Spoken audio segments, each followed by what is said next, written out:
नमस्कार, मैं आकांक्षा पिवाल स्वागत करती हूँ आप सभी का अभय न्यूज के 7 जनवरी शुक्रवार दोपहर के बुलेटिन में। चलिए देखते अब तक की कुछ खास खबरें। इस बुलेटिन के प्रायोजक हैं आर के निवास बाय आर के डेवलपर्स। शानदार घर खरीदें अब अपने बजट में।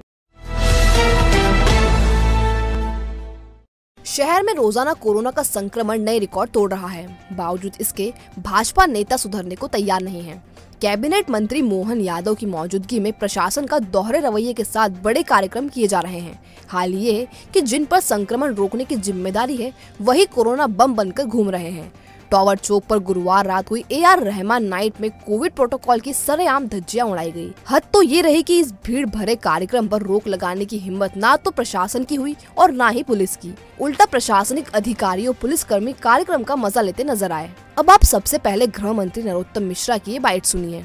मैं यहाँ स्पष्ट कर देना चाहता हूँ, लॉकडाउन करने का, बाजार बंद करने का कोई भी प्रस्ताव गृह विभाग पर विचाराधीन नहीं है। कोरोना मास्क न लगाने पर और सख्ती और जुर्माना बढ़ाने पर भी विचार कर रहे हैं। खुली जेल के बारे में भी विचार कर रहे हैं कि लोग कोरोना बम बन के न घूमें। तीसरी लहर रोकने के लिए पूरी तरह से संकल्पित है मुख्यमंत्री जी। आपने गृह मंत्री को सुना, वे कोरोना के बढ़ते संक्रमण पर चिंता जता रहे हैं।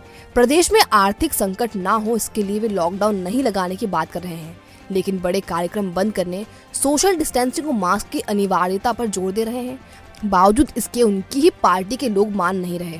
अब आप गुरुवार को टावर चौक पर हुई AR रहमान नाइट को ही देख लीजिए। कैबिनेट मंत्री मोहन यादव के समर्थक कपिल यादव ने आयोजन किया था। इसमें कोविड के सारे प्रोटोकॉल ताक पर रख दिए गए। कहने को बड़े कार्यक्रम पर शासन ने रोक लगा रखी है, लेकिन इस कार्यक्रम में ना तो कोई रोक दिखी और ना ही कोई टोकने वाला दिखा।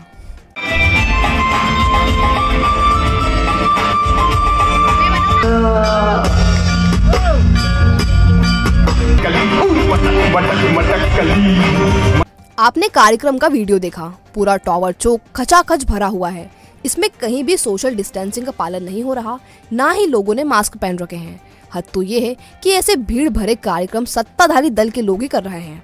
खुद इन कार्यक्रमों में भाजपा के नेता बड़ी संख्या में शामिल हो रहे हैं। कैबिनेट मंत्री मोहन यादव काफी समय तक कार्यक्रम में मौजूद रहे। भाजपा के एक बड़े नेता अमित श्रीवास्तव लाला तो मंच पर नाचते और गाना गाते भी नजर आए। इनमें से एक को भी ख्याल नहीं आया कि शहर में कोरोना का संक्रमण लगातार बढ़ रहा है। हाल ये है कि गुरुवार को ही 50 नए संक्रमित मिले हैं। इन नेताओं ने कोरोना की दूसरी लहर में लोगों को मरते देखा है। ये खुद भी कोरोना संक्रमित हो चुके हैं, लेकिन इनमें से किसी ने भी कार्यक्रम को रोकना या टोकना ठीक नहीं समझा। कोरोना प्रोटोकॉल का पालन कराने के मामले में प्रशासन का रवैया भी दोहरा है। आम आदमी को तो उसके लोग ना सिर्फ रोक रहे हैं, टोक रहे हैं, बल्कि उन पर जुर्माना भी ठोक रहे हैं। लेकिन राजनेताओं या भाजपा के कार्यक्रम के दौरान उनकी आंखें बंद हो जाती हैं। सैर सपाटे के हादसे का दर्द अभी कम ही नहीं पड़ा कि AR रहमान नाइट के नाम पर कोरोना का बम भाजपा नेताओं ने फोड़ दिया। ऐसे में लगता है कि आखिर इन भाजपाइयों को सद्बुद्धि कब आएगी, या ये जनता को यूं ही दर्द देते रहेंगे। प्रशासन को भी सोचना चाहिए कि 8 महीने पहले ही शहर ने धधकते शमशान और ऑक्सीजन की कमी से दम तोड़ते अपनों का दर्द देखा है। अपनों को खोने के गम के साथ शहर ने लॉकडाउन की आर्थिक बर्बादी भी देखी। ऐसे में वक्त है संभलने का। जिस तरह से केस बढ़ रहे हैं वह शहर के लिए मारक साबित हो सकते हैं। ऐसे में शहर में हो रहे बड़े और फूहड़ आयोजनों को तत्काल रोकने की जरूरत है। उम्मीद की जाती है कि प्रशासन ऐसे कार्यक्रमों को रोकने की हिम्मत दिखाएगा। फेसबुक पर पहले दोस्ती हुई, फिर प्यार हुआ और मामला शादी तक पहुंचा। फिर एक ही झटके में सब कुछ खत्म। सोशल साइट की प्रेम कहानी अब थाने तक पहुंच गई है। मामले में युवती को मोहरा बनाया गया। दरअसल निकाह के दूसरे ही दिन पति उसे छोड़कर चला गया और जब वो वापस नहीं लौटा तो पत्नी बनारस से उसकी तलाश में उज्जैन आ गई। यहाँ ससुराल वालों ने मारपीट कर तलाक का दबाव बनाया तो पीड़ित न्याय की गुहार लगाने थाने पहुँच गई, लेकिन अफसोस उसे वहाँ से भी निराश होकर लौटना पड़ा। प्यार के नाम पर धोखे की ये कहानी फेसबुक से शुरू हुई थी। जान पहचान के बाद प्यार परवान चढ़ा तो युवक ने बनारस पहुंचकर युवती से निकाह कर लिया। निकाह के दूसरे ही दिन वहां से चला गया। अब उत्तर प्रदेश के मुशीपुरा मऊ से पति दानिश पिता अब्दुल रज्जाक खान की तलाश में उज्जैन आई हिना रुमानी माधव नगर थाना क्षेत्र के वैशाली नगर स्थित ससुराल पहुंची तो पति नहीं मिला। ससुराल वालों ने निकाह मंजूर नहीं होना कहकर तलाक देने की बात कही। तलाक नहीं देने पर उसके निजी फोटो वायरल करने की धमकी देते हुए कमरे में रखकर मारपीट की। उसके बाद रेलवे स्टेशन पर छोड़ दिया और लौट जाने की धमकी दी। अपने साथ हुई मारपीट और मानसिक प्रताड़ना की शिकायत लेकर हिना माधवनगर थाने पहुंची, लेकिन वहां भी उसकी कोई सुनवाई नहीं हुई। हिना मामले में एफआईआर दर्ज करने सास शबनम, ससुर अब्दुल रज्जाक, देवर फरहान पर दंडात्मक कार्रवाई की मांग कर रही है, लेकिन उसकी सुनने वाला कोई नहीं है। प्यार में धोखा खाने के बाद थाने पहुंची हिना ने बताया कि उसकी पहचान दानिश से अक्टूबर 2020 में फेसबुक के जरिए हुई थी। इसके बाद मोहब्बत परवान चढ़ी। 4 अगस्त 2021 को दानिश ने बनारस आकर मेरे परिवार की मौजूदगी में निकाह किया था। दानिश का यह दूसरा निकाह था। वह पेशे से शिक्षिका है और दानिश मर्चेंट नेवी में पदस्थ है। वह निकाह के दूसरे दिन उसे छोड़कर चला गया था। उससे फोन पर बात होती थी। वह घर ले जाने का आश्वासन देता रहता था, लेकिन कभी घर लेकर नहीं आया। पति की तलाश में यहाँ तक पहुँची है। यहाँ पहुँचकर पता चला कि उसके साथ धोखा हुआ है। जी, मेरा नाम हिना रुमानी है। मैं बनारस की रहने वाली हूँ। एक्चुअली मेरी यहाँ शादी हो गई है, ठीक है, क्योंकि मैं रहने वाली बनारस की हूँ और लड़का यहाँ का रहने वाला है। तो हमारी मुलाकात सोशल मीडिया पर हुई थी। अब सोशल मीडिया मुलाकात तो हो गई, अब मतलब थोड़ा प्यार मोहब्बत में इस तरीके से हमने घर वालों के खिलाफ जाके शादी कर ली। और वो लड़का पहले से शादीशुदा था, जो कि मुझे पता नहीं था। उसने मुझे कभी बताया नहीं। उसने मुझे फ्रॉड से शादी कर ली, क्योंकि वो कहता था कि मतलब शादी के बाद उसने बताया कि मेरी जिंदगी में तुम न जाने कितनी लड़कियों के बाद आई हो और मैं 10-15 साल से ऐसे काम करता आ रहा हूँ। तो जब मुझे पता चला कि शादी करने के बाद कि उसकी शादी ऑलरेडी हो चुकी थी, तब मैं उसके घर वालों के पास आई। उसके घर वालों से मैंने जब कहा कि भाई तुम्हारा बेटा ऐसे से किया, तो वो लोग तो मुझे जान से मारने की कोशिश की। लड़के का नाम दानिश खान है और उसके बाप का नाम अब्दुल रज़ाक। तो उन्होंने इस तरीके से हमारे साथ बहुत बुरा बर्ताव किया, यहाँ तक कि मुझे उन्होंने धक्का धुक्की की। मेरी सास, जो उनका नाम शबनम खान है, वो मुझे इस तरीके से अपनी गाड़ी में बिठाया, जान से मारने की कोशिश की और बहुत बुरी तरीके से हमारे साथ वो पेश आए।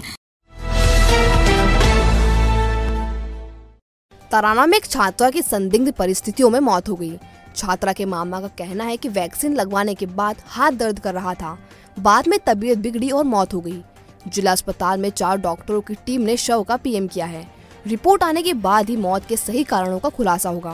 दरअसल तराना के बिशन खेड़ा की रहने वाली अनुराधा मकवाना को गुरुवार को स्कूल में ही वैक्सीन का डोज दिया गया था। वैक्सीन लगने के बाद वे घर पहुंची तो हाथ में दर्द की शिकायत की।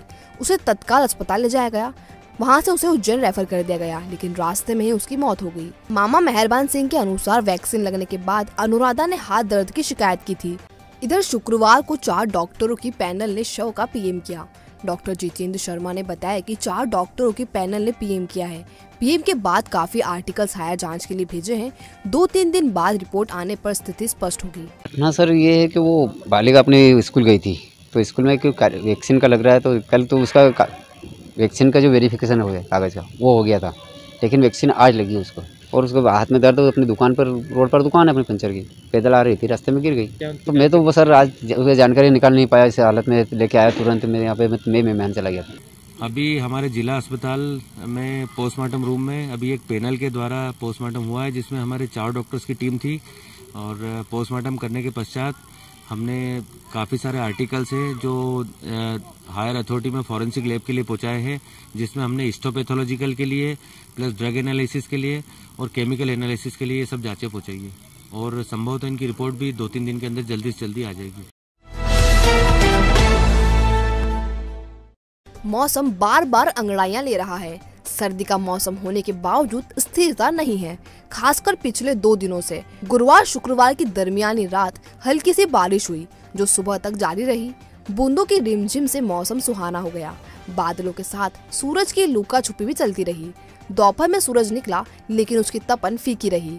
लोग गर्म कपड़ों में नजर आए। मौसम विभाग ने 9 जनवरी तक इसी तरह का मौसम रहने की बात कही है। इससे तापमान में गिरावट आएगी और ठंड बढ़ेगी। तराना थाने के नाटाखेड़ी में दबंगों ने मकान बेचने का अनुबंध नहीं करने पर घर में घुसकर पूरे परिवार को पीटा, फिर लाठियों के बल पर अनुबंध के कागज पर हस्ताक्षर करवा लिए। दरअसल नाटाखेड़ी निवासी चौकीदार सिद्धू मालवीय अपना एक मकान बेचना चाहता था। इस मकान को ज्ञान सिंह गुर्जर खरीदना चाहता था। इसी बीच सिद्धू के छोटे भाई प्रकाश ने मकान बेचने का सौदा भगवान सिंह नायक से कर लिया।